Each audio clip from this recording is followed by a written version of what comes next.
Silence, c'est clair.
C'est la 5 en stéréo.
c'est clair.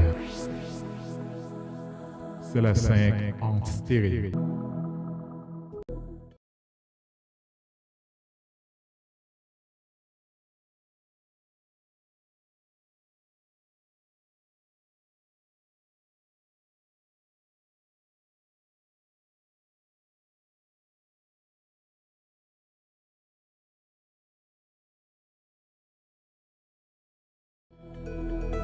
Telemax, c'est clair. C'est la 5 en stéréo. Telemax, c'est clair. C'est la 5 en stéréo. Telemax, c'est clair. C'est la 5 en stéréo. Telemax, c'est clair. C'est la 5 en stéréo.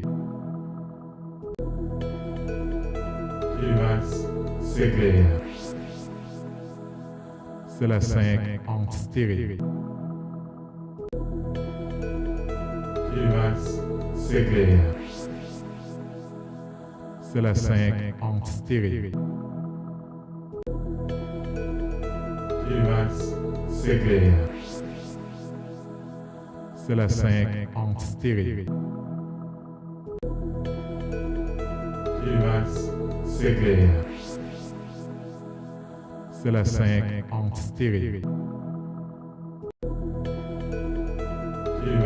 c'est clair. C'est la 5 en stéréo. Telemax, c'est clair. C'est la 5 en stéréo. Telemax, c'est clair. C'est la 5 en stéréo. Telemax, c'est clair. C'est la 5 en stéréo. Side. All these houses here to my left.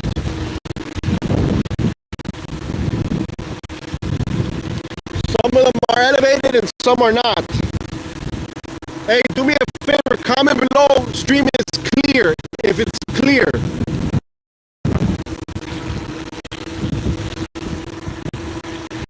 I want to see, guys, I'm on my Apollo Ghost electric scooter.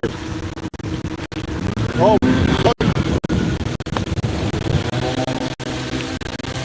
let's go. All right, wait for it. Come here, guys.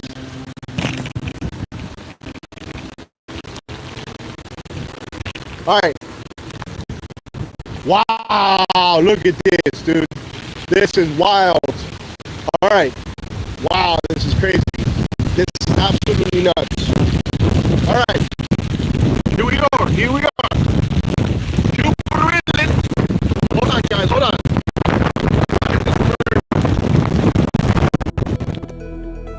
Telemax, c'est clair. Jupiter Inlet over here.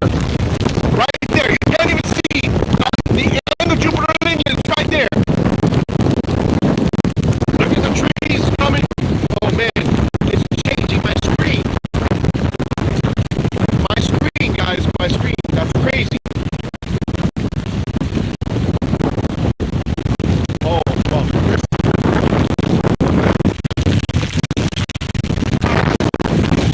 And here are the houses. The houses. Absolutely nuts, guys. Absolutely nuts. Hey, if you're watching this restream, do me a favor, comment below. I really want a lot of people to see this video. And I got another video that I did prior to this one. This is obviously a live stream. Yeah, I know it's not clear, guys. We're in a hurricane. So I'm expecting amazingness. All right? C'est la 5 en stéréo.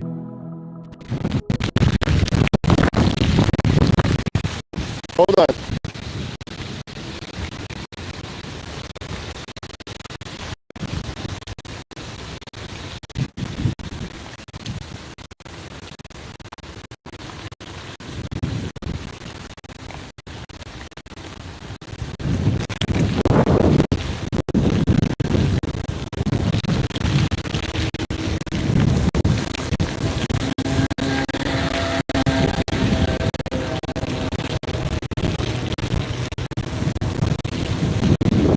All right, let me know.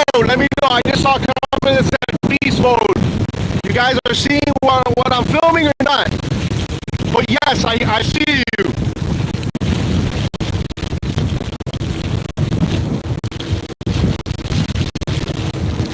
I've been telling you we do amazing shit on this channel, bro. Hold on, guys. This is Jupiter. You gotta make sure you don't take the stop signs.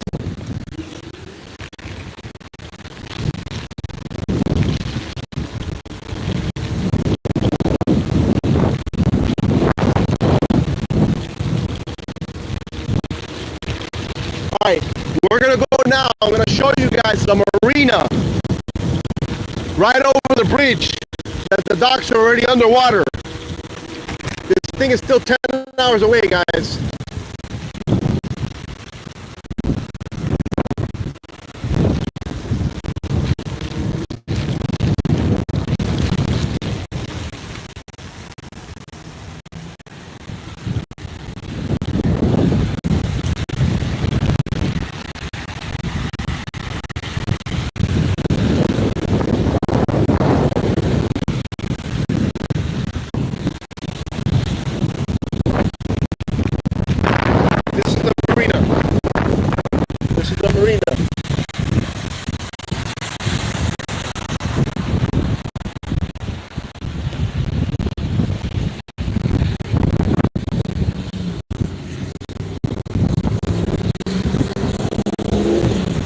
My screen is wet.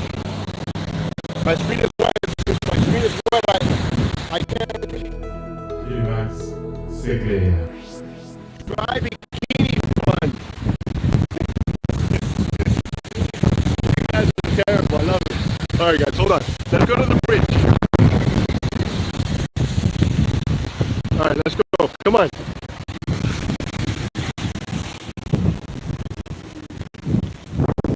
Oh my goodness, guys. Look at the people.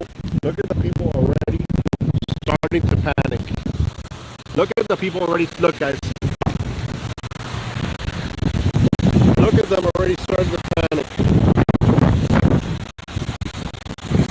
They're already wondering what the hell is going to happen. They're adjusting all the lines. And, dude, let me tell you something.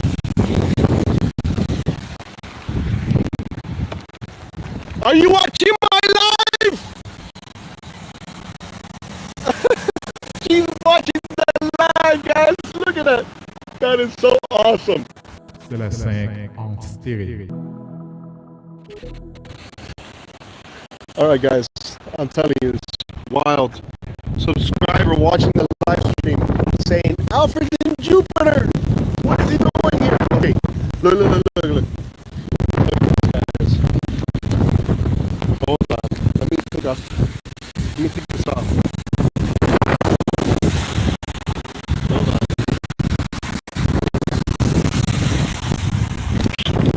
Oh. I think we just lost connection real quick, guys. Let me know if I'm clear again. I think I just lost connection for a minute. Alright. Look at the docks already.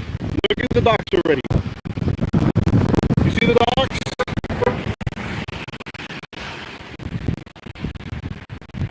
The docks are already underwater.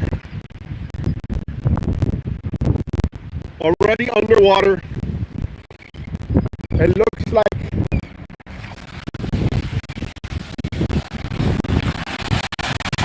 alright, so this is the intercoastal. All over inlet would be, obviously there's the lighthouse. You go to the left of the lighthouse, that's where it would be.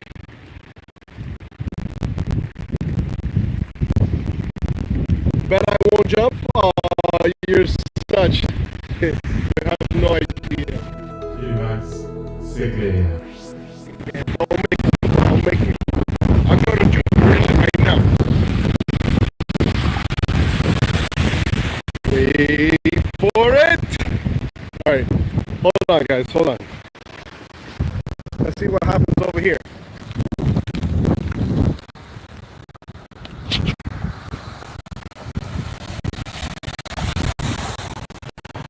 Let's get back. We're back on the Apollo Ghost electric scooter, guys. I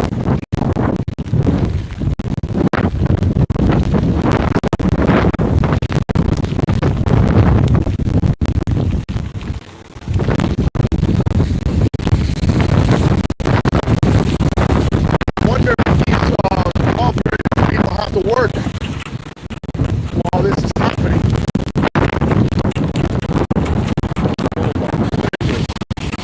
Look at that. There's a trail down there, dude. There's a trail.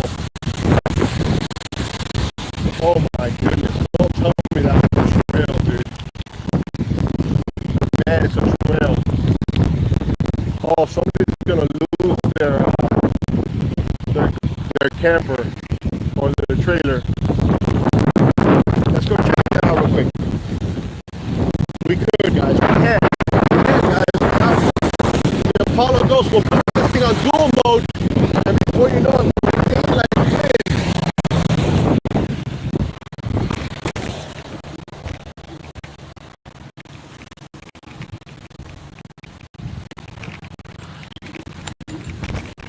Alright. So hopefully somebody that's watching can probably get there. This is a trail, okay? So hopefully somebody that's watching this can know that their trailer is gonna be gone. Look where it is, guys. Man, hopefully it's a nice looking trailer too. Oh man, I feel bad for whoever's trailer that is. And this is kind of under the bridge, and there's a trail here. And what is this called? C'est la 5 en stéréo. Look at this, guys. The water is already rising. Eventually, it just keeps on rising, keeps on rising.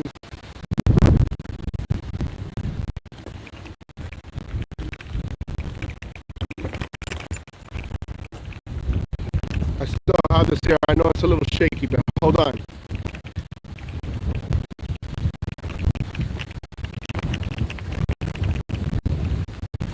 And there's the intercoastal right there. The bridge that we just came under. And obviously, where we started this video, absolutely crazy on the beach. And it's just,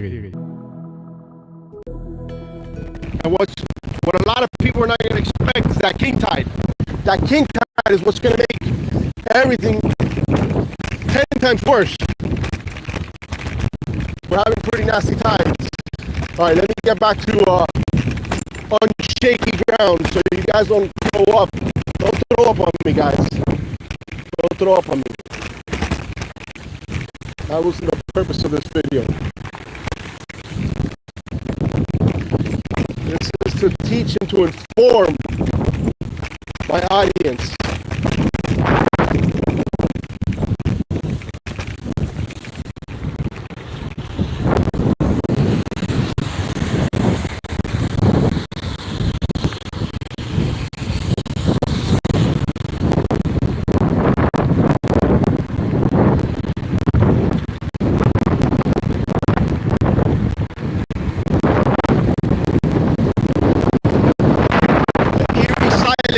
Before the storm.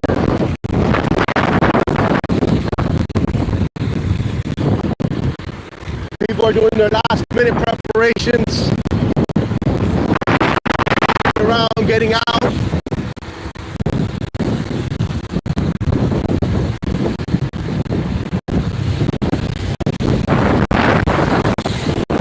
Flash the light for my phone because my phone has been the one filming. Telemax, c'est clair. You see them right here to my left. Oh man, this is not good. This is not good, guys. This is not good. This is not good.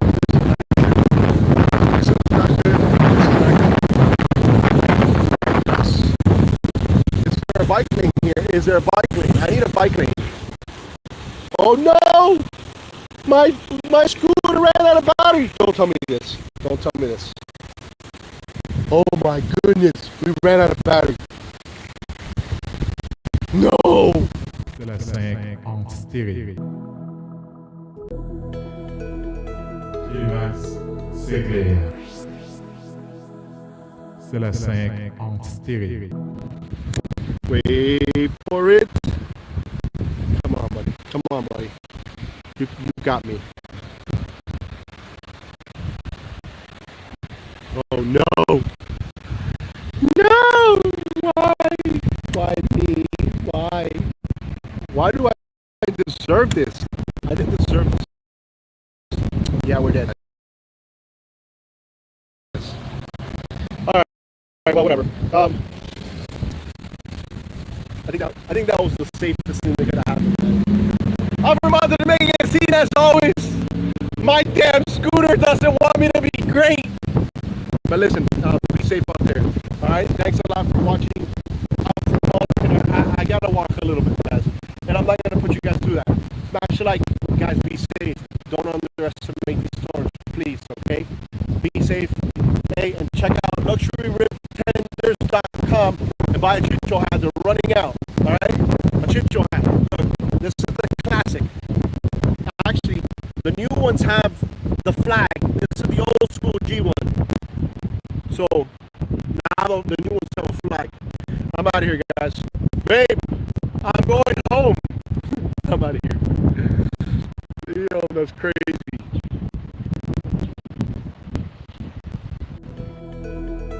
Telemax, c'est clair. C'est la 5 en stéréo. Telemax, c'est clair.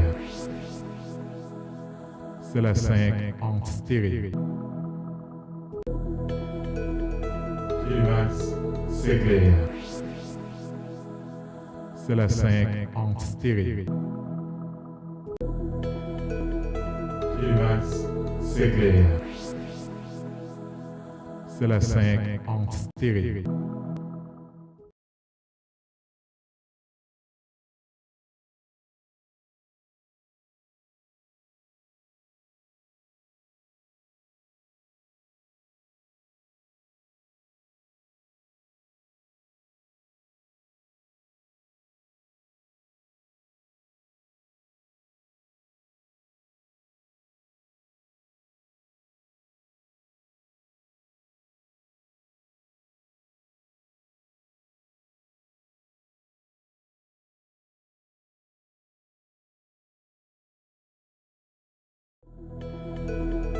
Telemax, c'est clair. C'est la 5.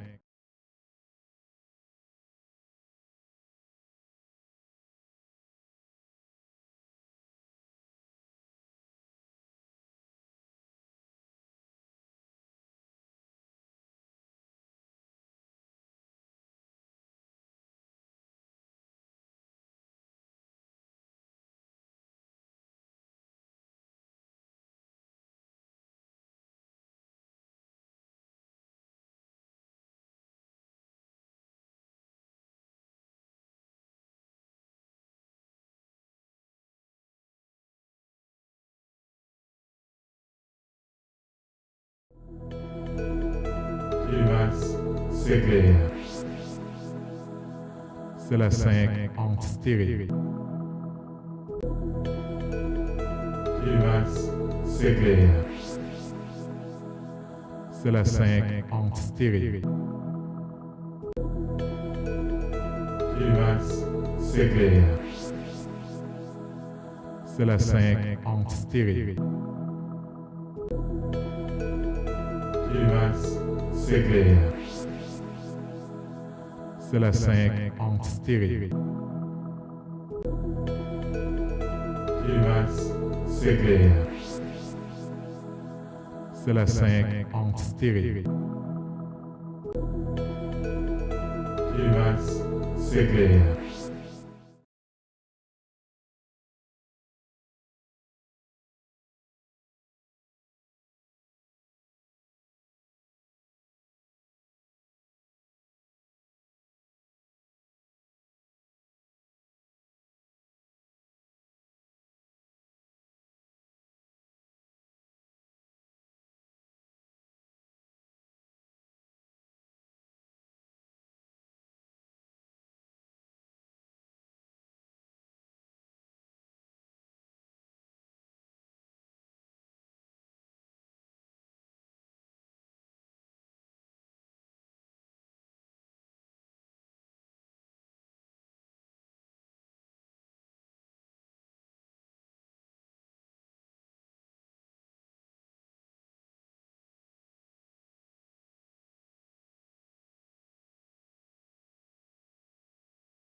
C'est la 5 en stéréo.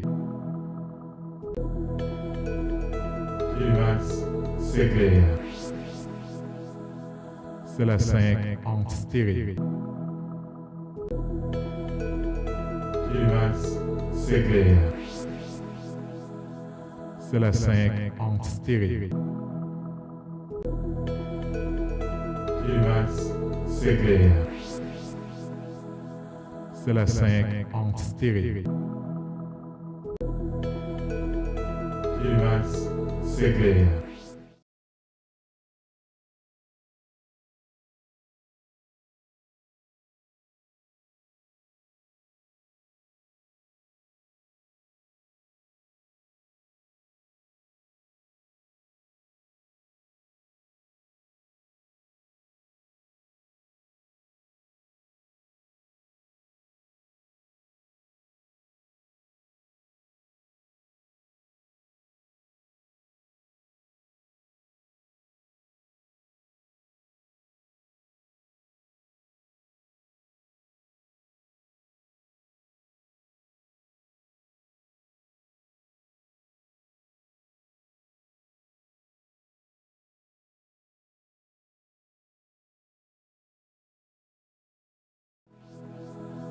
C'est la 5 en stéréo. Telemax, c'est clair. C'est la 5 en stéréo. Telemax, c'est clair. C'est la 5 en stéréo. Telemax, c'est clair. C'est la 5 en stéréo.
C'est la 5 en stéréo.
Telemax, c'est clair. C'est la 5 en stéréo. Telemax, c'est clair. C'est la 5 en stéréo. Telemax, c'est clair. C'est la 5 en stéréo. Telemax, c'est clair. C'est la 5 en stéréo. Some areas along the St. Johns River which are currently in flood may reach major flood stage, inundating additional areas. Smaller rivers and creeks are also expected to rise with additional heavy rain, with flood potentially developing Wednesday night into Thursday. A threat for tornadoes will develop this evening and then increase overnight into early Thursday as the center of Nicole moves and land across the Florida Peninsula. If you haven't already done so, any last minute preparations for significant impacts from Nicole should be rushed to completion early this morning before outdoor activities become dangerous. Take this storm seriously. Your hurricane supply kit should be fully stocked and your plan ready to be activated, especially if you live along the coast or in an area that is either prone to flooding or has recently experienced flooding. Always follow recommendations from local officials regarding any evacuations orders for your area. Next update. The next local statement will be issued by the National Weather Service in Melbourne, Florida by 11 a.m. Eastern Daylight Time, or sooner if conditions warrant. The latest tropical cyclone advisory at 10 a.m. Eastern Standard Time, or the center of tropical storm Nicole was located near latitude 26.5 north, longitude 76.7 west. Nicole was moving toward the west near 12 miles per hour. A turn toward the west-northwest is expected tonight, followed by a turn toward the northwest on Thursday and north or north-northeast on Friday. On the forecast track, the center of Nicole will move near or over the Abacos and Grand Bahama in the northwestern Bahamas today and move onshore the east coast of Florida within the hurricane warning area tonight. Nicole's center is then expected to move across central and northern Florida into southern Georgia Thursday and Thursday night, and then across the Carolinas Friday and Friday night. Maximum sustained winds are near 70 miles per hour with higher gusts. Some strengthening is expected today, and Nicole is forecast to become a hurricane near the northwestern Bahamas and remain a hurricane when it reaches the east coast of Florida tonight. Nicole is expected to weaken while moving across Florida and the southeastern United States Thursday through Friday, and it is likely to become a post-tropical cyclone by Friday night over the mid-Atlantic states. Nicole is a large tropical storm. Tropical storm force winds extend outward up to 460 miles, especially to the north of the center. A station at Baker's Bay on Great Guanacaste recently reported sustained winds of 44 miles per hour and a wind gust of 63 miles per hour. The minimum central pressure based on NOAA and the Air Force Reserve Hurricane Hunter data is 986 millibars, 29.12 inches. Tropical weather outlook. Issued at 6:53 a.m. Eastern Standard Time. For the North Atlantic, Caribbean Sea and the Gulf of Mexico, active systems, the National Hurricane Center is issuing advisories on Tropical Storm Nicole, located just east-northeast of Great Abaco Island in the northwestern Bahamas. Central subtropical Atlantic shower activity remains limited in association with an area of low pressure located about 600 miles west-southwest of the western Telemax, c'est clair. eastward and is expected to merge with the frontal system later today. Therefore, development is no longer anticipated. Additional information on the system can be found in high-seas forecasts issued by the National Weather Service.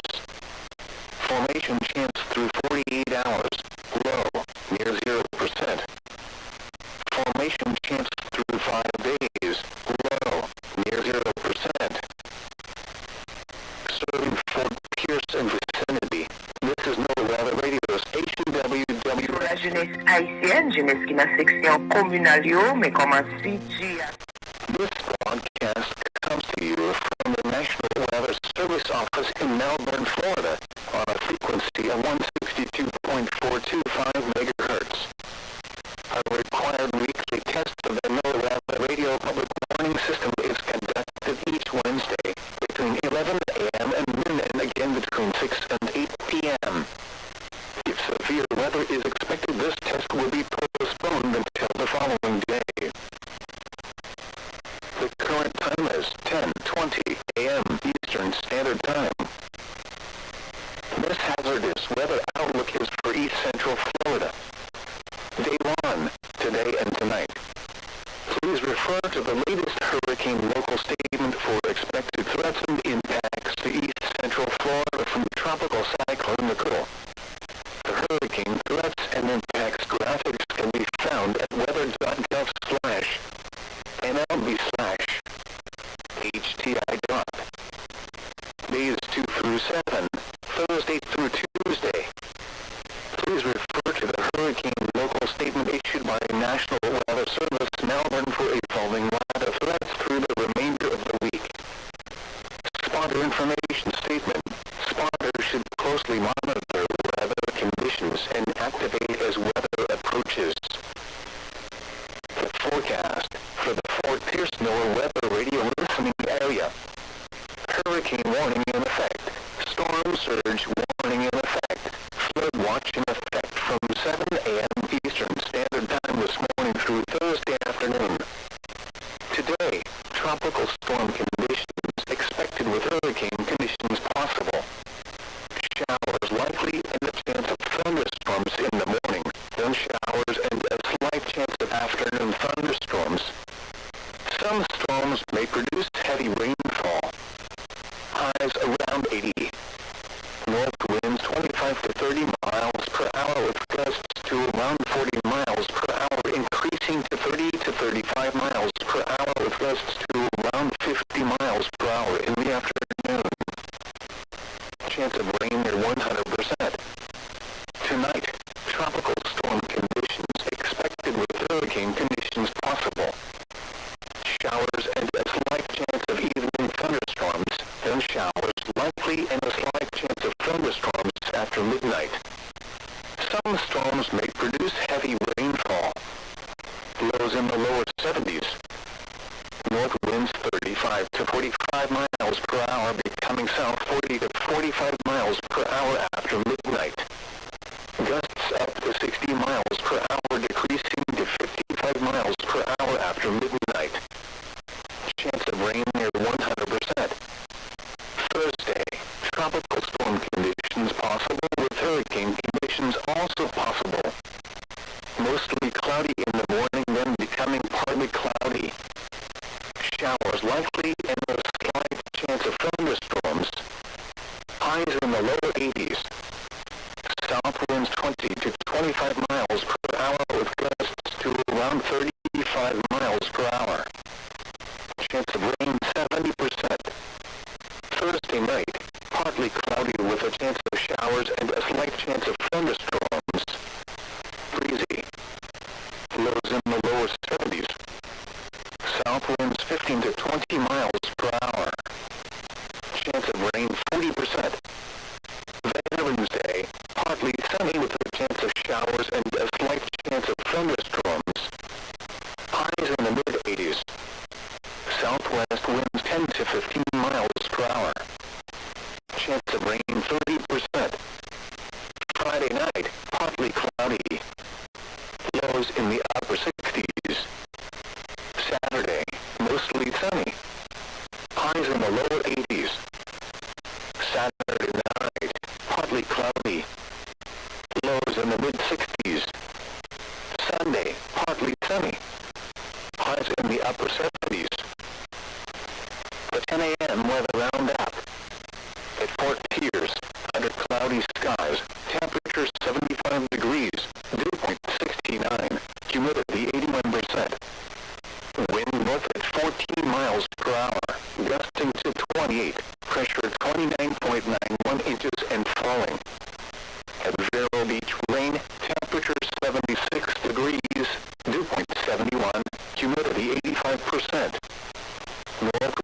21 miles per hour, gusting to 36. Pressure 29.93 inches and steady. Elsewhere, Okeechobee. C'est la 5 en stéréo.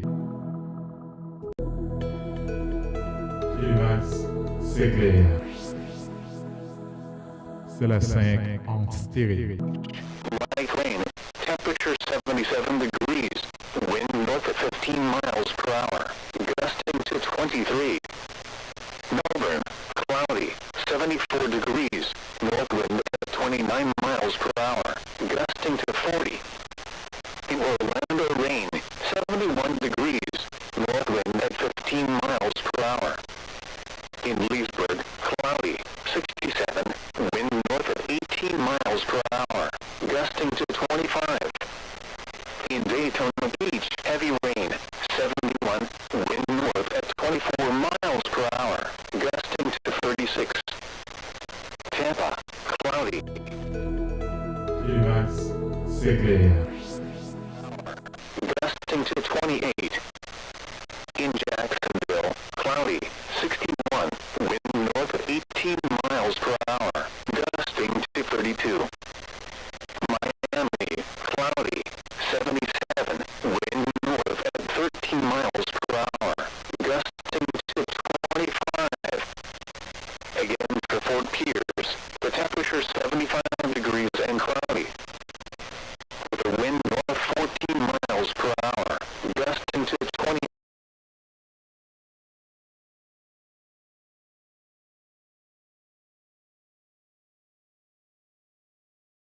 À 8 pieds, Nicole.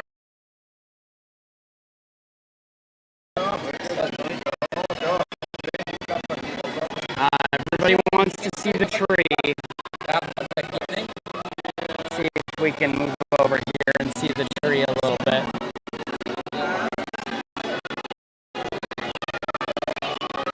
We sure can. This nice area of cover here. Up. Well, maybe not. Oh, wow. Yeah, the rain is really starting to pick up.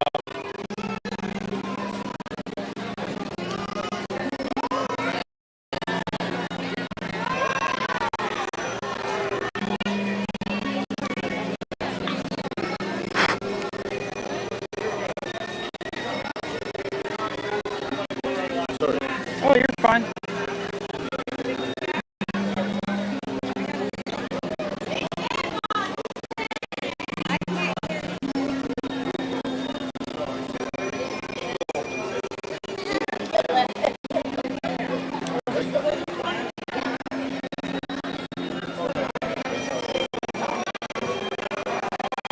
That's actually a great spot. I might go right under the tree here to protect myself from the rain.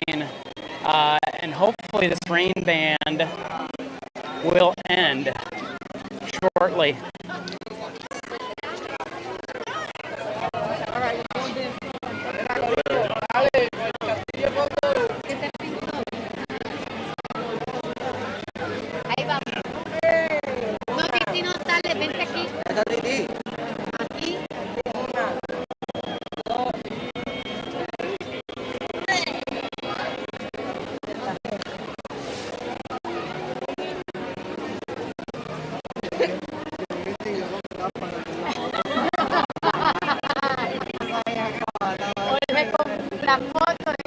It's a sea of umbrellas, everybody. It's a sea of umbrellas.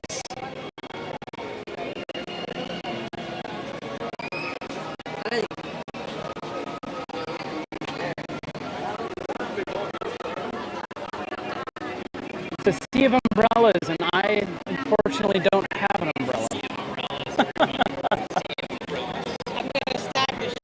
Oh, hi! I hear myself coming back at me. How are you? Trying to stay dry. It is a happy day. Yeah, how are you guys? I'm great. What do you think about the impending hurricane? That's where I'm from. It's coming in right over there. Is it? Okay. Yeah. Not been too bad yet. Okay. Down south a little bit. Yeah. Okay. All right. Cool. Yeah. Yeah. We had bad enough that last one. Yeah. Ian was not fun. So I'm hoping this one is just a tropical storm and moves through super quick, right? Yeah. For sure. I'm so excited to be here though. Are you?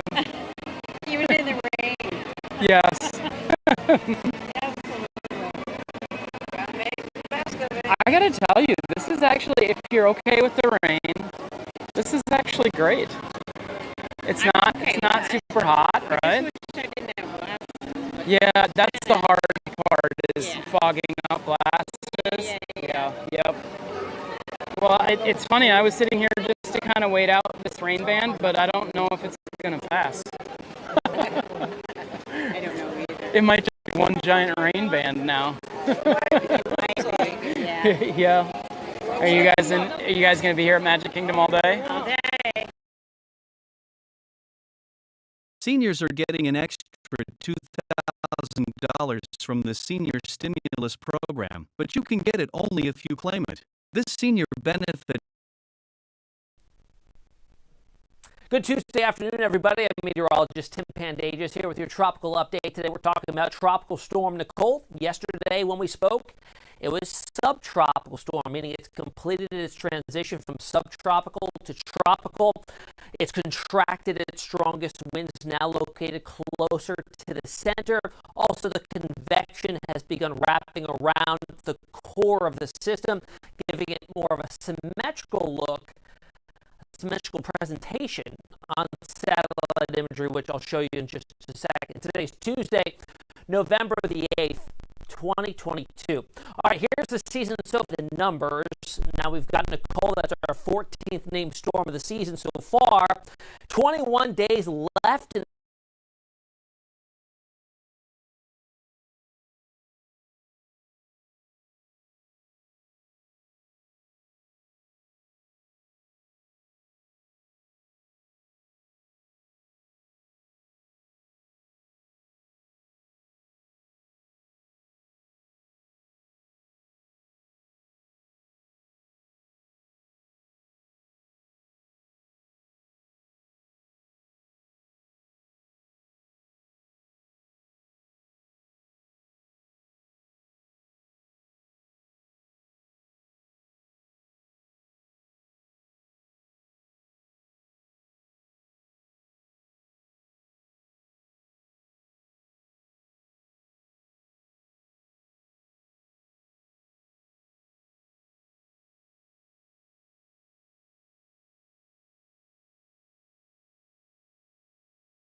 Telemax, c'est clair.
c'est clair.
All right, everybody, time to leave the Magic Kingdom, unfortunately. We've got a little water on the lens, but that's okay. We'll dry out. The nice part about getting back to the Ticket and Transportation Center at this time of day is that nobody is doing that. Nobody's leaving the Magic Kingdom right now. So, like, I can't even exit the park. I don't even know where to exit. I guess I go this way. Alright, well, Magic Kingdom, I hope you ride out the storm in style. I hope it's not too bad.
new context because Mankari was a limited exception based on the, quote, sui generis role of the BIA in regulating Indian tribes. And that's just simply not present in your hypothetical. Do more good things, but I agree with the other panelists fully. Ron DeSantis is clearly at the top of the list if it's not Mr. Trump, and that seems to anger Donald Trump a lot. He threw out a lot of insults at the governor of Florida, and looks to be quite the infighting within the party that they'll be having, and I think the Democrats will sit back and let them sort their internal mess out and continue to try and pass policies that are good for the American people. All right, Nicole and Julianne, appreciate very much for joining us here on the broadcast tonight. Thanks very much. Leaving it there. Thank you. And saying with that electoral battle, one of the biggest issues in this midterm election in the United States was reproductive freedom, a woman's right over her body, a woman's choice to undergo an abortion. Democrats banked on the issue to drive voter turnout and retain their control over the U.S. Congress. Their leader, Joe Biden, made lofty pledges, promises to protect reproductive rights. And how has his party fared on these promises? First things first, these polls coincided with 5 state referendums, 5 ballot initiatives on the right to abortion, whether it should be granted or restricted. Meaning, when the voters went out to vote for both federal and state offices, they also weighed in on abortion, whether it should be enshrined in their state constitution or whether the right to abortion should be limited. Which 5 states were these? California, Michigan, Vermont, Kentucky, and Montana. All 5 of them held different legislative referendums. Out of them, California, Michigan, and Vermont held the vote to enshrine abortion rights in their respective state constitutions. Kentucky and Montana held a vote on limiting abortion rights. Let's start with Kentucky now. It held a referendum on amending its state constitution. A vote on whether the right to abortion should be repealed and state funding for abortion should be prohibited. The voters in Kentucky have sprung up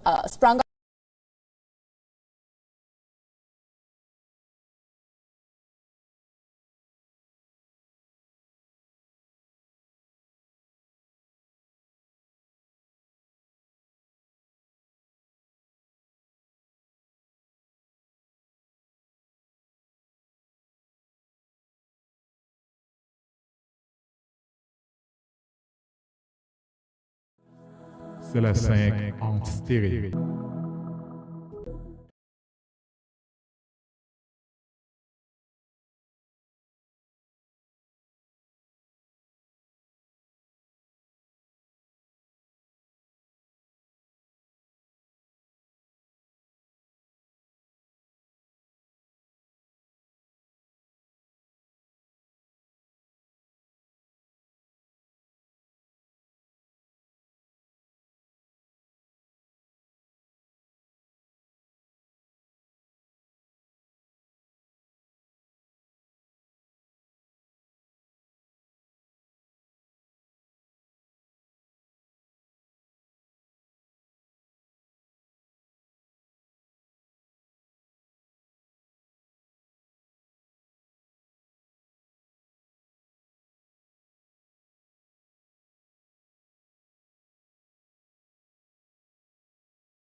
Stigma.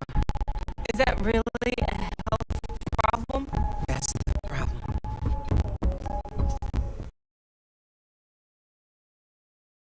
You could go to Grainger.com to find what you need to get the job done.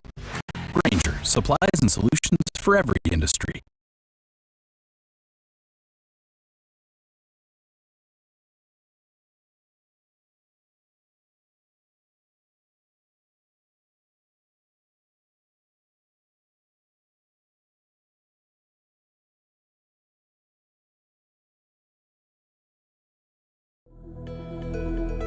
Telemax, c'est clair.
C'est la 5 en stéréo.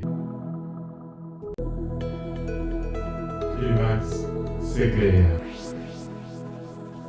C'est la 5 en. Telemax, c'est clair. C'est la 5 en stéréo.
Good morning. As of 10 a.m., Tropical Storm Nicole is located roughly 210 miles east of West Palm Beach and is moving west at 12 miles per hour. Nicole is still a tropical storm with maximum sustained winds of 70 miles per hour.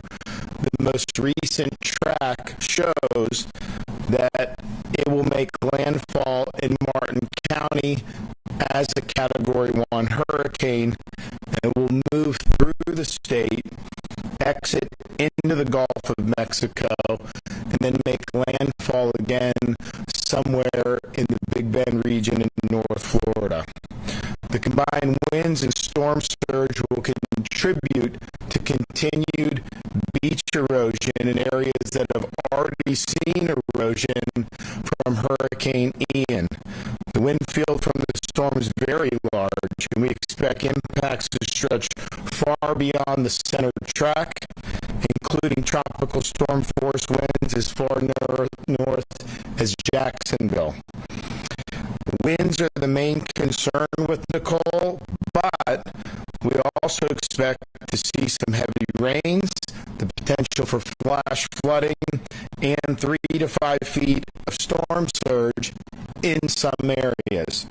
Palm Beach, Martin, St. Lucie, Indian River, Brevard, and Volusia counties are currently under a hurricane warning.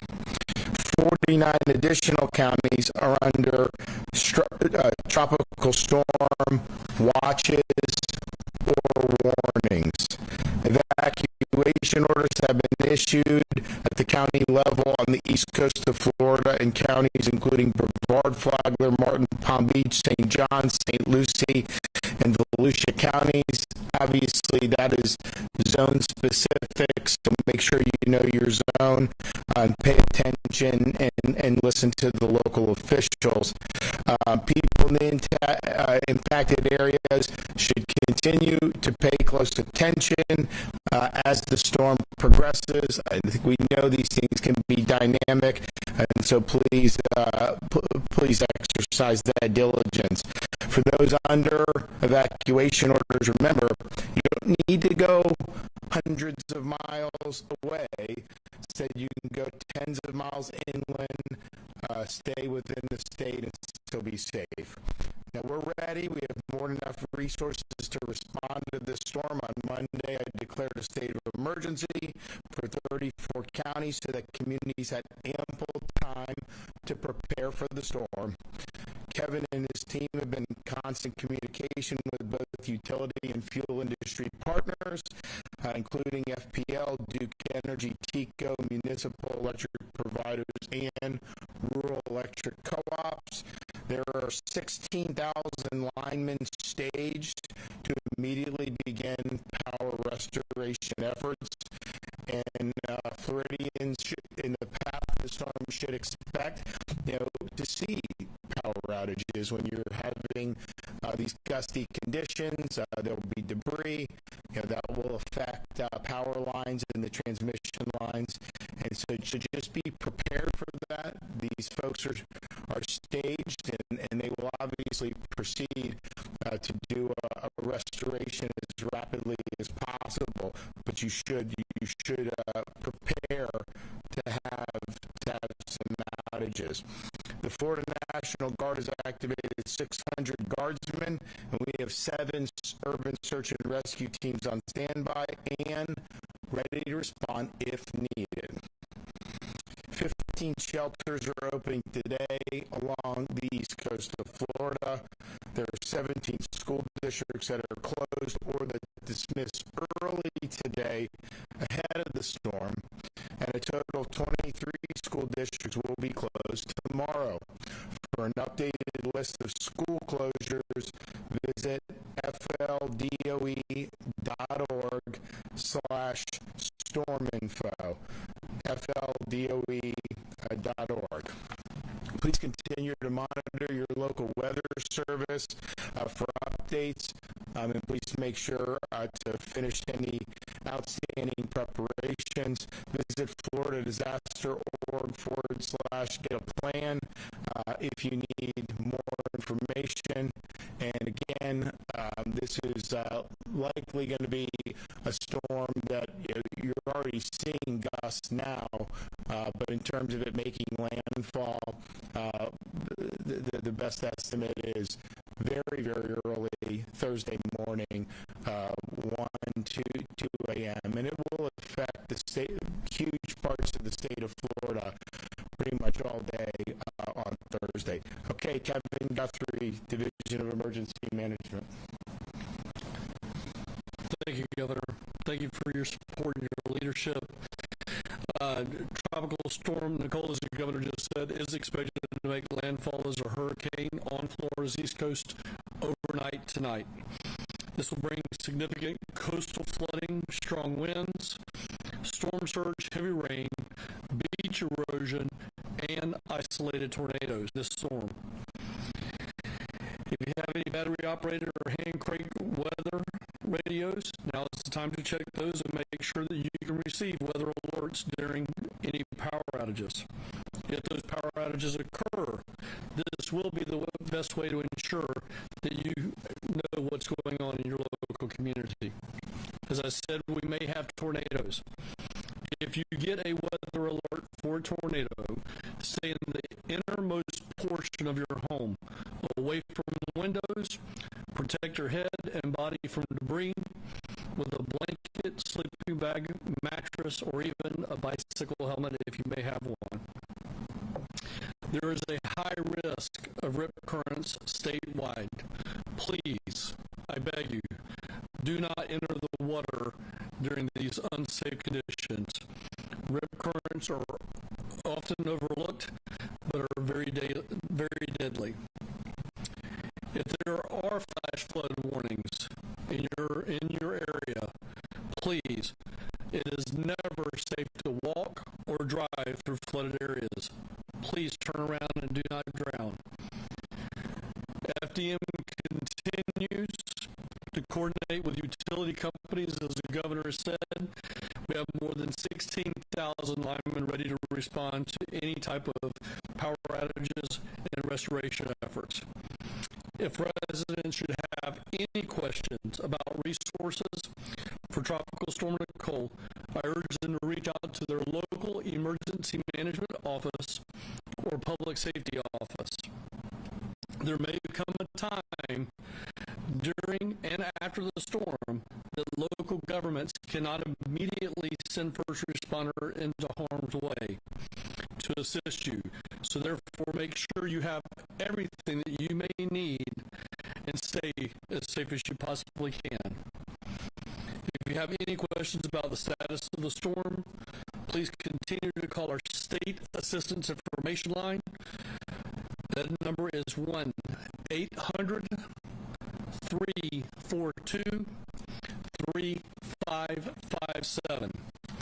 For more information regarding Tropical Storm Nicole, you can obviously go to your local emergency management webpage, or you may go to floridadisaster.org/Nicole. That's floridadisaster.org/Nicole. And follow the division on our Facebook and on Twitter at FLSERT or at FLCERT. Again, Governor, thank you so much for your leadership. State your name, please. Peter Reuter. Can you tell me what year you come from? I'm a time traveler from the year 20.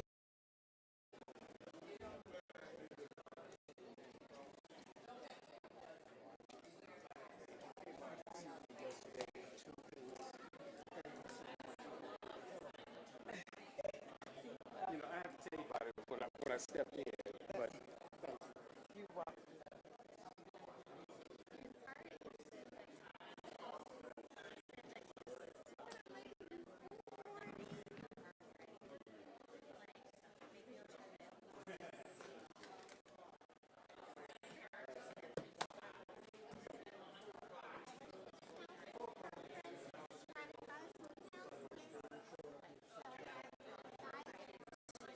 Thank you.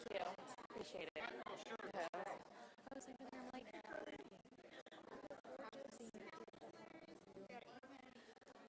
I was trying to find it. I was like, oh, I haven't been here before. I haven't realized.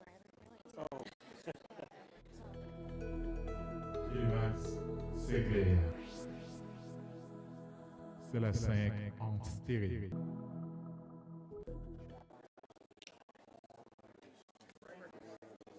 I know, that's why I was confused. Yeah. Right.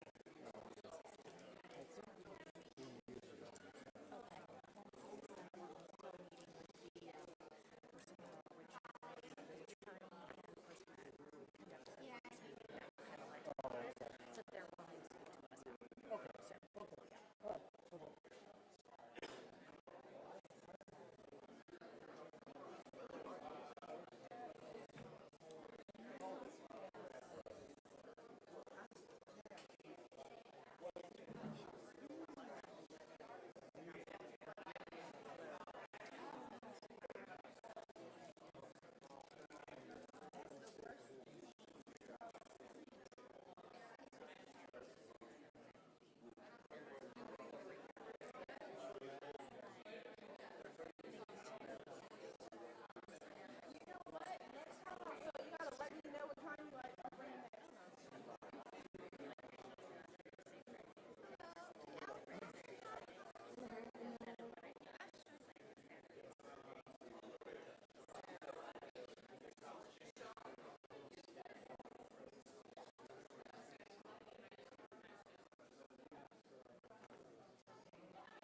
c'est clair.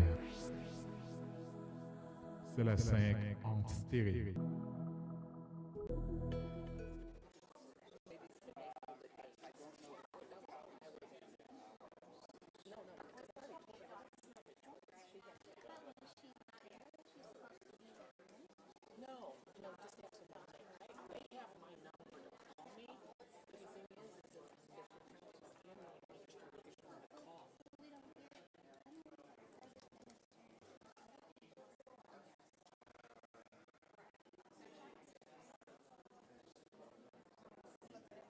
Hey, is there any way you guys can go on their YouTube channels or all apparently taking a PowerPoint that we're not going to be able to see from our angle?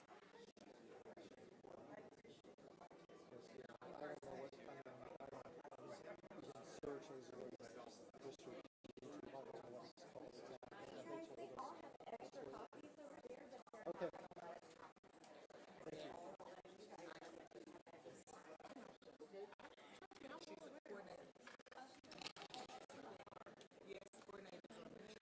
Good morning, everyone. I'd like to call the meeting to order. I apologize that we're getting a few minutes late start. I got held up trying to get my middle schooler dropped off this morning. So with that, I would like for us to have the meeting called to order, and all who would like to do so are welcome to join us as we stand and say the Pledge of Allegiance.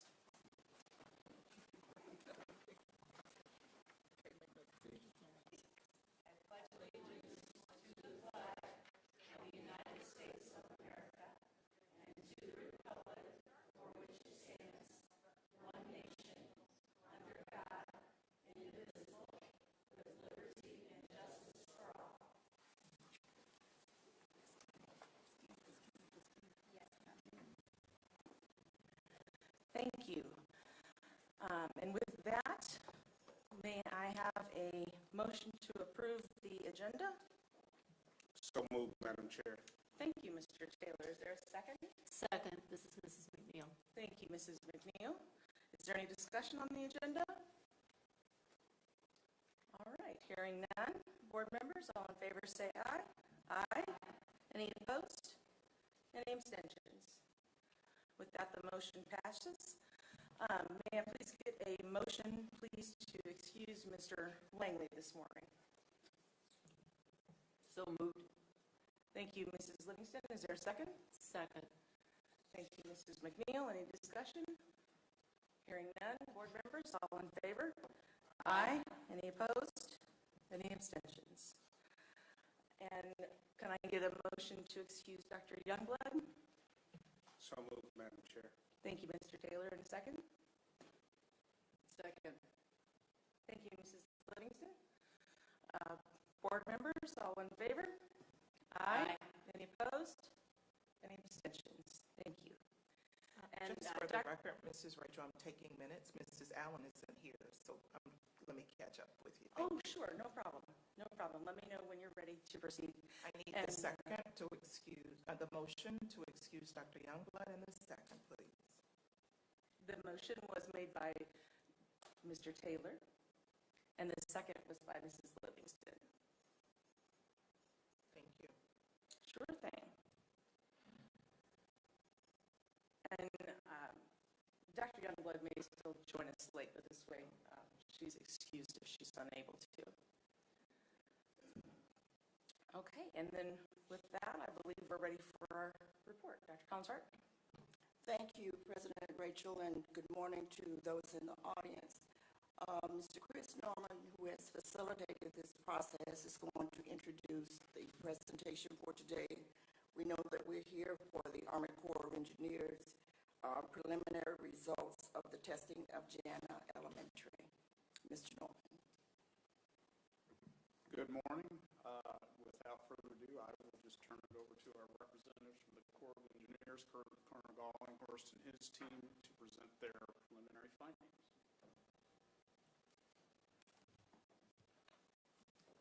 Good morning. Mrs. Rachel, Dr. Collins-Hart, Mr. Taylor, Mrs. Latham, Ms. McNeil, Mrs. Livingston. Pleasure to be here here this morning with you. I want to first compliment Mr. Chris Norman. It's been tremendous to work with as we've worked through the last couple of weeks after the initial announcement of a report on John Elementary. So what we're here today to do is to provide that initial summary of findings and the preliminary results. It's kind of a first important step. We're going to talk a little bit about what we found.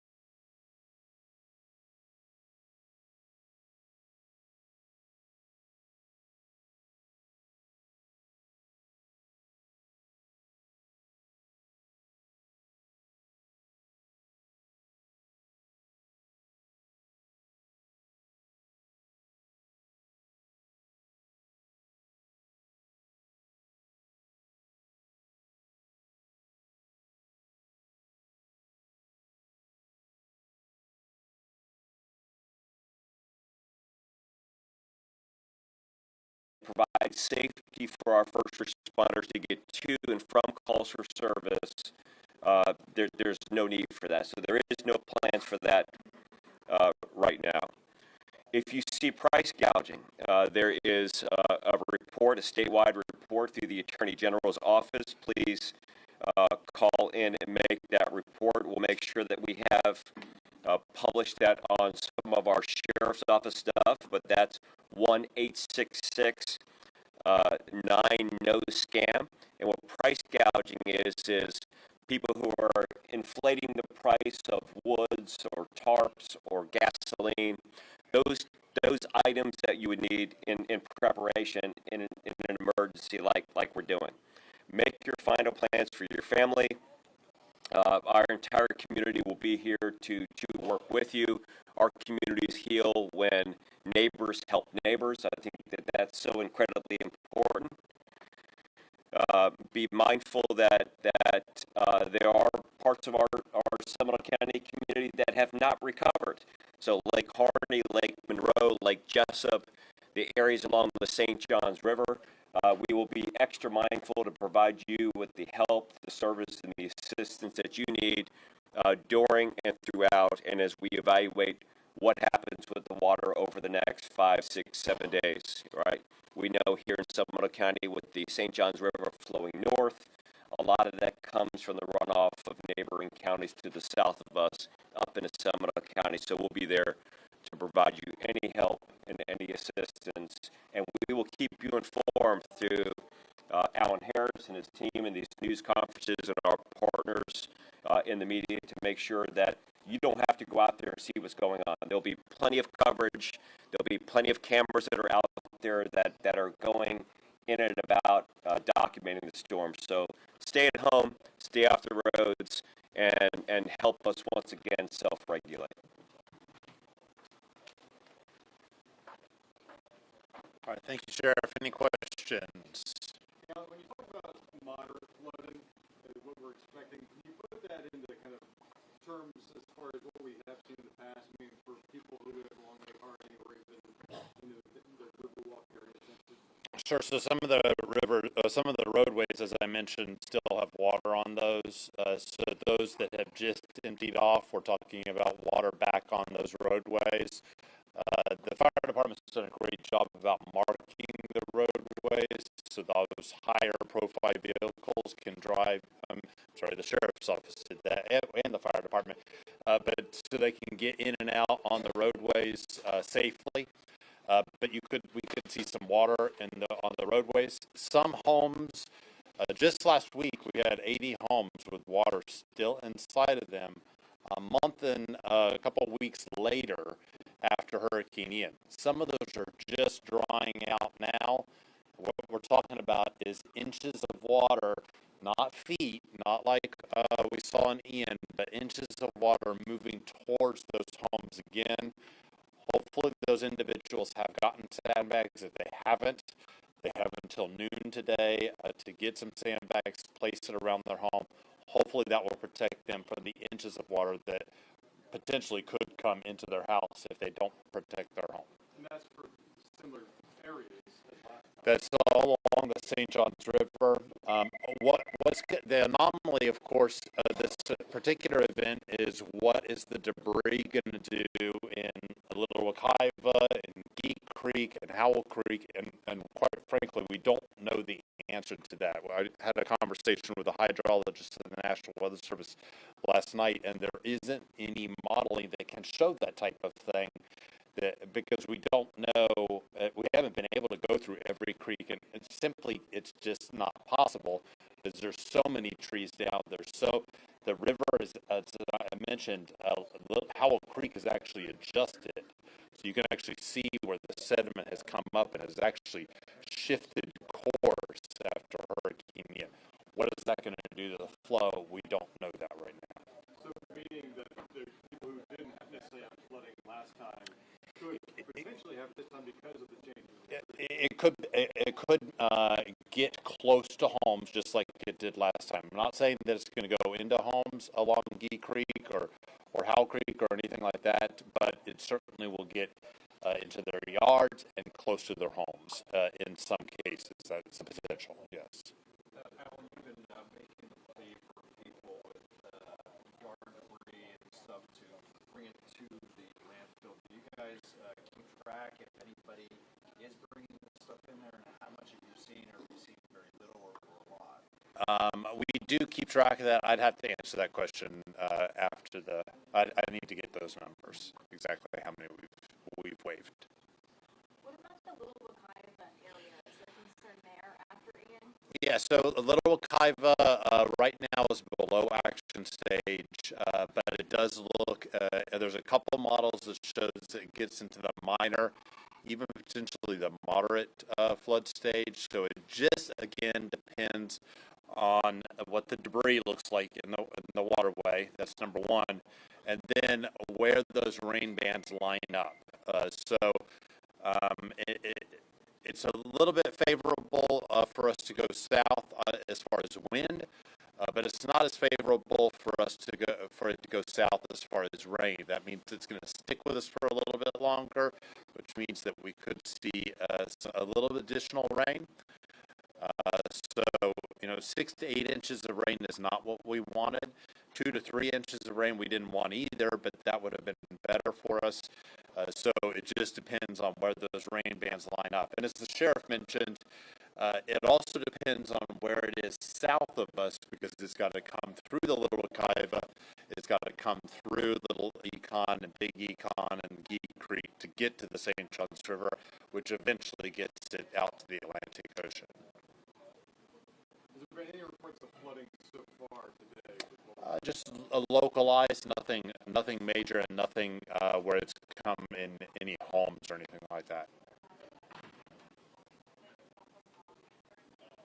All right, well, thank you so much. We are going to do a Spanish translation. I'd like to ask Bob Cortez from the Sheriff's Office to come up and do that for us. Thank you, Bob, for doing that. Appreciate it.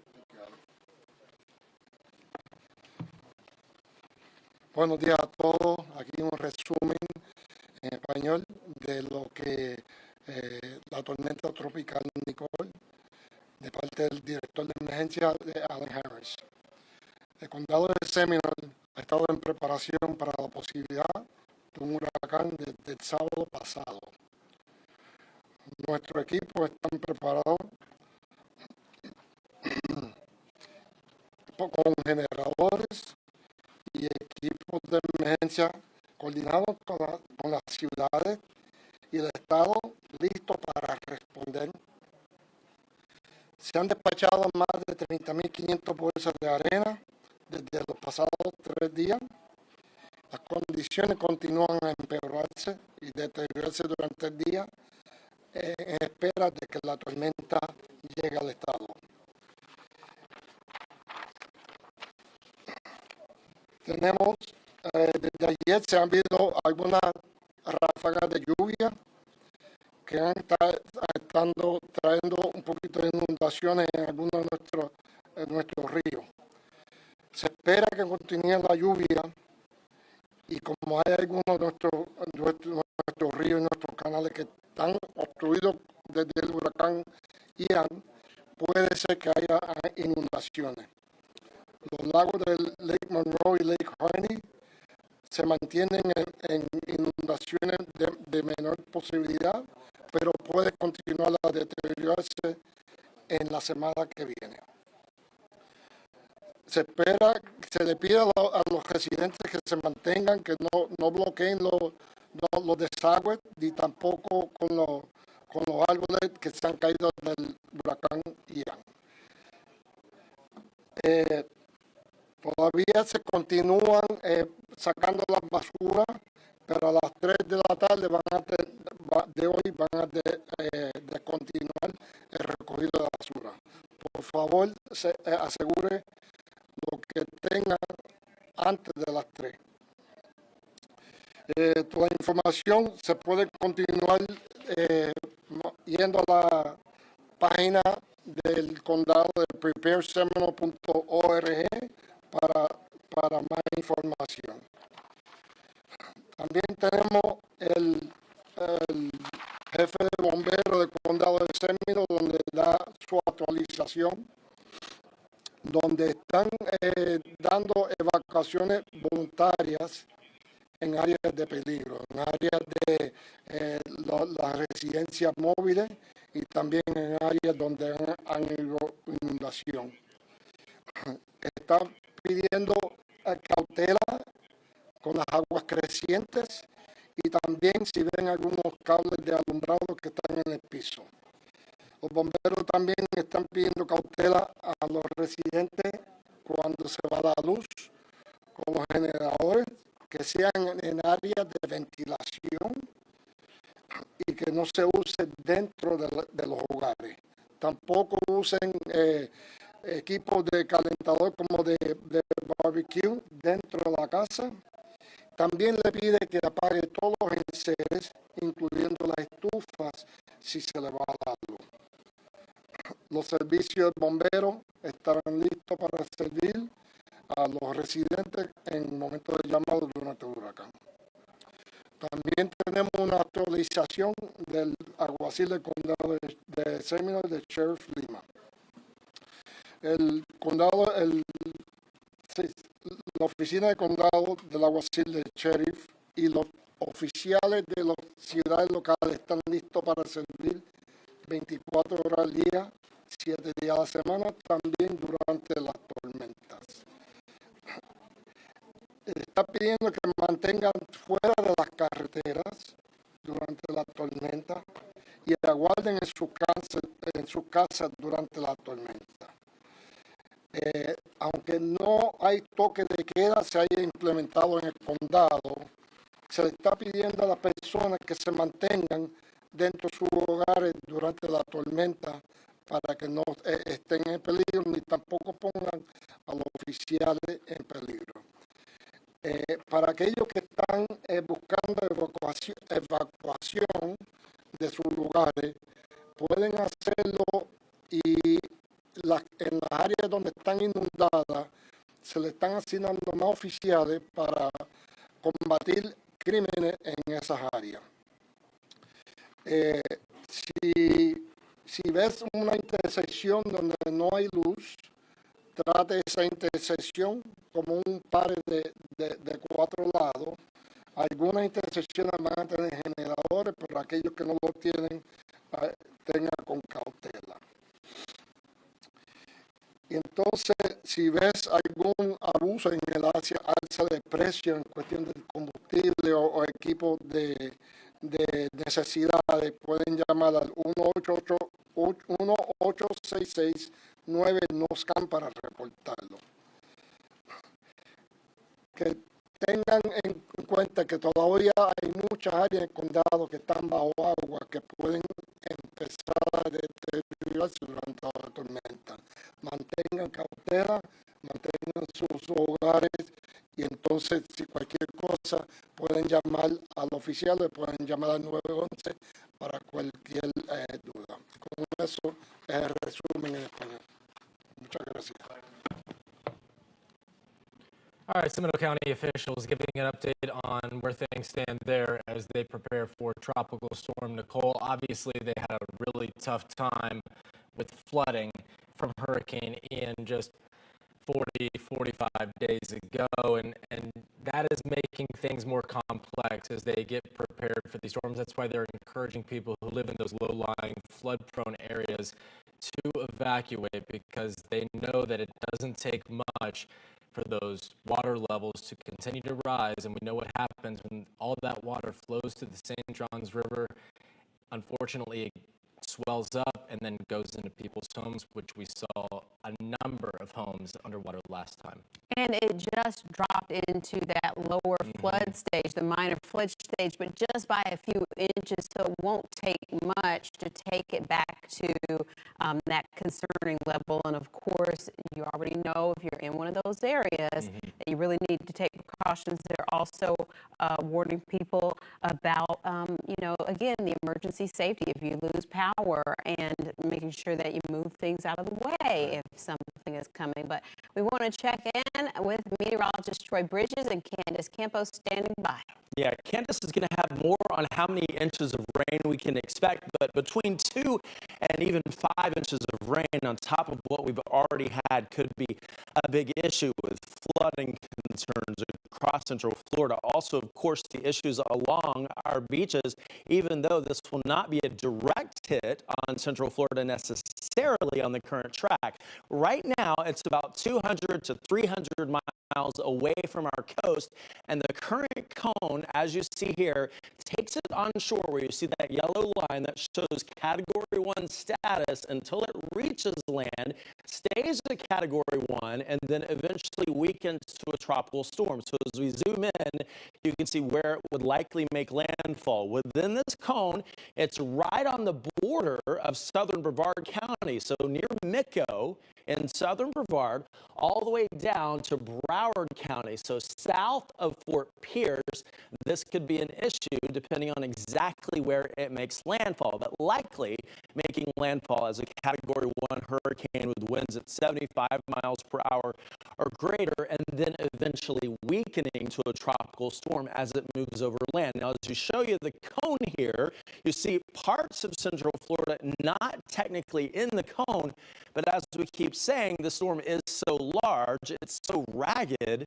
that it's going to bring rain. It's going to bring a chance for those tropical storm force winds, 39 miles per hour or greater, as well as some rotating cells that could lead to tornadoes. We've been here in the past where we have these landfalling systems that bring several tornadoes in a matter of minutes. So we could have that when it's all said and done. Let me show you the radar here. We are pinpointing rain moving onshore out of the northeast, and we'll continue to see that with the winds kicking up as well. With more on those impacts and those watches and warnings, let's bring in meteorologist Candace Campos. Yeah, well, Troy, we are still watching several warnings in place. We have a hurricane warning in effect now for all of Brevard County, including coastal Volusia County, and then everyone there highlighted in the blue is under a tornado warning, meaning conditions, whether they're tropical or hurricane conditions, expected within the next 36 hours, and we will be seeing that before then.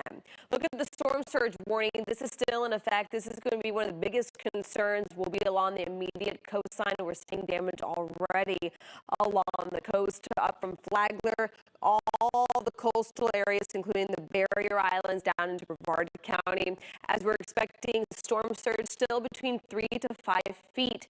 We are expecting higher than normal tides throughout the next couple of hours. Of course, we have those high tides and low tides throughout the afternoon. I'll be pinpointing more of that right here. You can see the high tides. The next one will be in about 2 hours in Flagler Beach, at about 2:30 in Daytona Beach, and about 3 to 15 in Cocoa Beach. The one that I'm really concerned about will be the overnight tides as Nicole continues to make its way closer towards the coast. It's really going to push a lot of the water up towards the coast. And then on top of that, we'll have rain and the high tide. So 1:56 in the morning in Flagler Beach is where we're expecting that high tide to be. 2:26 in Daytona Beach and 3:25 in the morning there on Thursday. But of course, we're not only watching for the coast, we're also watching for issues possibly inland. We'll be breaking it down more county by county coming up in just a few minutes. Justin, Bridget. All right. Thank you, Candace. Well, we have reporters all across Central Florida right now bringing you updates on Tropical Storm Nicole. Let's start with News 6's Carolina Cardona. She is outside the Osceola County Sheriff's Office with more. Carolina. Hey, Justin. So Sheriff Marcos Lopez wrapped up a press conference not too long ago, about an hour ago, explaining what the situation right now is with his deputies. He says that as of today, they will be activating additional deputies.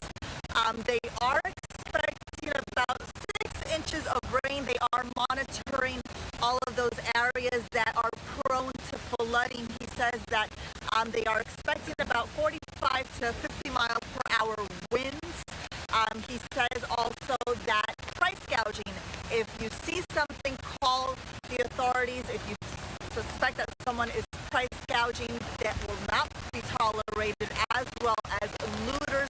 He's not going to tolerate any criminal activity. They will have to spend their time in jail if they are caught.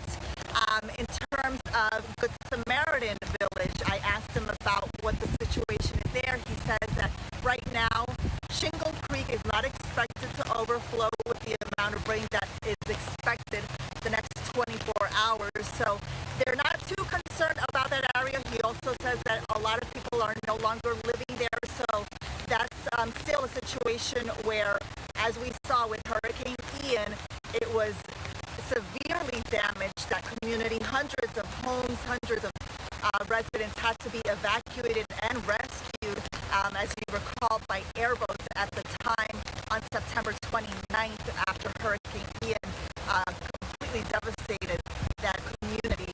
So right now the situation here in Osceola County, there is some rain right now. The winds aren't as strong, but of course over the next 24 hours we will see some changes, as with, Mother Nature. We don't know exactly what that exact impact is going to look like just yet, but everyone here, all of the local authorities, are keeping a close eye on the path of Nicole. Guys? Carolina Cardona reporting live from Osceola County. Thank you, Carolina. And depending on where you live here in Central Florida, will depend on what those impacts are. Of course, inland, we're talking about flooding potential. Osceola County saw it pretty bad during Ian. And when we talk about the coast, that storm surge, such a concern. The beach erosion, also a concern on top of the flooding. Yeah, it's been 6 weeks since Ian. We're still in recovery mode from that. And News 6's Molly Reed is live and will provide the sea with more on why we can see why this is, a devastating blow that's on the way. Well, after Hurricane Ian, the county said that there was at least 24 properties here at risk of collapsing because, and this is one of them, well, you can see, the seawalls have come right up to the properties. There's just a cliff left behind them, and the property along the coast right here, where there is just a few inches left of sand beyond the actual house. These are the houses that the county is saying, we need you to evacuate, and then they want the residents all around it to evacuate. So they just made that mandatory evacuation order for the county, for everyone who lives beachside, to get off by 4 p.m. today. They are afraid that overnight, really, and you can see the storm surge already washing away, it is going to keep eating away at this, and they are afraid a lot of these buildings are going to collapse. I'll show you what it looks like from the inside, because it's a little creepy from indoors too, but we're staying far away from the edge right now. Now, some of these buildings are hotels and condo complexes, so a lot of residents are going to be affected. I know a lot of the hotels, especially in Daytona Beach Shores, have already been evacuating any guests that were there, getting all of their staff off of the property as well. So we're coming back out here right now. You can see it's just a cliff that's left here. I'm going to stay away from the edge. But what I was told from this property is this morning after Hurricane Ian, they still had some backyard. So it went a little ways away, several feet, probably about 20 feet out. And now you can see already this morning what this storm surge has done. So again, they want everybody off of the barrier islands, anyone beachside in Volusia County off by 4 p.m. Then tonight starts at 7 p.m. curfew. The sheriff's office is going to be shutting down the causeways for any traffic going eastbound. They'll let people off westbound, but only residents will be able to come over here when it starts at 7 p.m. tonight. That will then be lifted at 7 a.m. Back to you guys. All right, thank you, Molly. I mean, those are the best examples of why it's so important to, get out of those areas. There are, of course, growing concerns about the impact the tropical storm could have along the coast. Like you just saw, Molly, there, the rain and the wind is expected to increase throughout the day. Yeah, absolutely. And News 6's James Barbero is live in Brevard County. And James, evacuations recommended for some areas there as they are in other coastal areas. Recommended is the key word, Justin and Bridget. So unlike Volusia County and Brevard County, Sheriff Wayne Ivey believes that decision's up to residents. If you want to evacuate, they are recommending it, but nobody's going to order you to leave your home if you live on A1A in the communities from Cape Canaveral to the north, all the way south to Sebastian Inlet, which might be the closest anywhere in Brevard, might actually anticipate a landfall from this storm. Here at the Cocoa Beach Pier, perhaps one of the most recognizable landmarks on all of coastal Brevard, there's a lot of people out now. They're checking the water as it's coming in. It's getting closer to the lifeguard tower. And we're looking at those waves out there back at the Tiki Bar. I remember back in 2016, Hurricane Matthew, remember that storm? It was a Category 5 that scraped our coast, never made landfall, but did enough damage that Westgate Resorts had to rebuild that Tiki Bar. And now it's bigger and better than before. Cocoa Beach Pier is susceptible to wind as well, and we're worried about that. The county said in its 11 o'clock update that sustained tropical storm force winds are coming. They say somewhere in the area of 50 or 60 miles per hour. This could be going on for as much as a day or so. It was just a couple years ago that the pier suffered damage to the boardwalk itself in what was described as a microburst. This was not a system that came out from the ocean. It was just a sudden impact out of nowhere that caught a lot of people off guard, but it did enough damage. So we wanted to come by and see how the pier is holding up right now. Things are just fine. It's rough weather, as you can see, a rough Atlantic. Surprised a little bit we don't see surfers or even kite surfers. That's pretty common. I remember seeing them down at Coconuts on the beach ahead of Hurricane Dorian in 2019. As you can see, though, Justin and Bridget, it's rough enough that even the bravest surfers and kite surfers, they don't want to come out here right now. It's all just spectators taking their photos and taking their last looks, perhaps before they hunker down the rest of the evening. All right, James. We'll check back in with you. We appreciate it. Yeah, not exactly a great beach day, but Mother Nature and taking that all in is something that some folks are curious about. Obviously, you got to wrap that up here shortly. But Sheriff Wayne Ivey, speaking of Brevard County, he just wrapped up a press conference when it comes to Nicole preparations there. And we know we're expecting plenty of rain, storm surge out on the coast. Let's listen in. And into the weekend. I got an interesting social media question that was fired at me that what does county government do when county government closes? Well, I promise we don't all go home and go to sleep and just take it off. The folks who have the support organizations in our county government, the library folks, the Parks and Rec folks, the HR folks, the finance folks, they come in and they actually man the EOC. We've got around 100 folks here in the EOC, and primarily those staffs augment the emergency support services that we provide the county. So we don't take any storms off. We don't take any time off.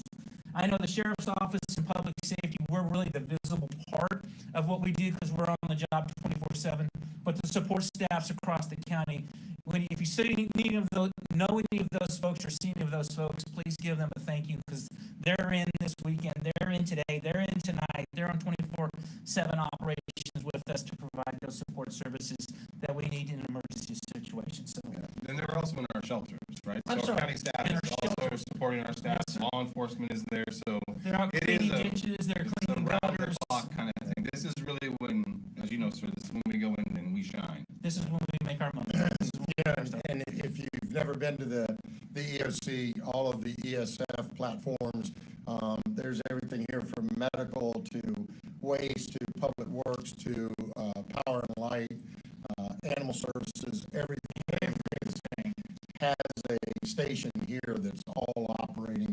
Once John makes the decision to do a full activation, all of those crews come in and are augmenting the services for the county. So it's actually pretty amazing to watch John and his team as they put all this together and make sure that all of us are safe in our community. So our final thoughts for you as we get a little bit closer to the time of the storm. And John, what time do you think we'll start seeing those? So I think we'll start to see, like we've been talking about, so midday today in that 2 p.m. to 4 p.m., we'll really see that arrival of tropical storm force winds, so 40 mile an hour plus, and then continuing to slowly deteriorate throughout the day, throughout the night, into the morning. Probably the heaviest stuff's going to be here early morning to, like the overnight hours to early morning, just a little after sunrise, and then hopefully start to get a little better throughout the day, and then by tomorrow evening, really seeing conditions improve. All right, excellent. So just do your final preps. Make sure that you have everything you need, not only for you, but also for your pets. Any medications, water, food, stuff like that. And just, have some type of backup system in case we lose power. I already saw when I was coming in, I saw all the FPL trucks coming in, not only to our area, but moving south. So I think everybody's ready. Hopefully this storm will be of minimal impact to us. As John said, rain's our biggest concern, but just do the things that we've talked about, and we'll see you on the other side of the storm. All right, and of course, when it comes to after the storm, getting the power back on is a big thing people are waiting for. The governor said 16,000 linemen are standing by. They're ready to go. And Florida Power and Light, FPL, they just addressed their efforts moments ago. Here's a look. FPL, and we prepare with a plan that we have put into action. We started our plans this weekend, and we have been gathering the workforce that now is over 13,000 strong, so we can respond just as soon as it's safe to do so. In fact, we've been responding already to bands that have already come on shore and to areas where damage has occurred, and we will be ready to respond as soon as Nicole passes through our state and exits, and it's safe to do so. We will work 24 hours a day, 7 days a week to restore any outages that occur. The workforce is strong. It is made up of men and women that will be working on the lines, tree trimming professionals that will go out and clear the debris away from the lines. We have drone pilots and patrollers standing by so we can understand exactly where the damage is. And I want you to know that from an FPL perspective, we will not stop working until the last customer is restored that has been impacted. So again, now is the time for all of you to make your final preparations. We have done so at FPL, and we are out right now responding to any outages that are occurring currently because of the strong winds that are already coming through, and we're going to continue to do that going forward. Safety must be and will be our biggest focus, and it should be yours as well. So we will never compromise on safety. My goal is to have the power restored when outages occur as quickly as possible, but never will we compromise on safety. So with that in mind, I ask you to also make sure that you focus, all of you out there, on being safe. Stay off the roads, please, if you can. When the storm passes, we're going to be getting crews out. More traffic means longer times to get the power back back on. Don't drive through high water. It is deceiving sometimes how deep the water can be and how quickly you can lose control of a vehicle or it can float away if you're not careful. Please stay away from down power lines. Don't assume that a line that is on the ground is de-energized. Just stay away from it and definitely stay out of high water because that also could be energized. If you're using a standby generator, please follow the instructions. Do not operate it inside your house. Do not operate it inside your garage. Make sure it is well ventilated and away from the house and follow all the instructions. Unfortunately, every year we have customers, we hear reports of people who do not follow those instructions and the results can be lethal. So please follow the instructions and don't take any chances when it comes down to operating a generator.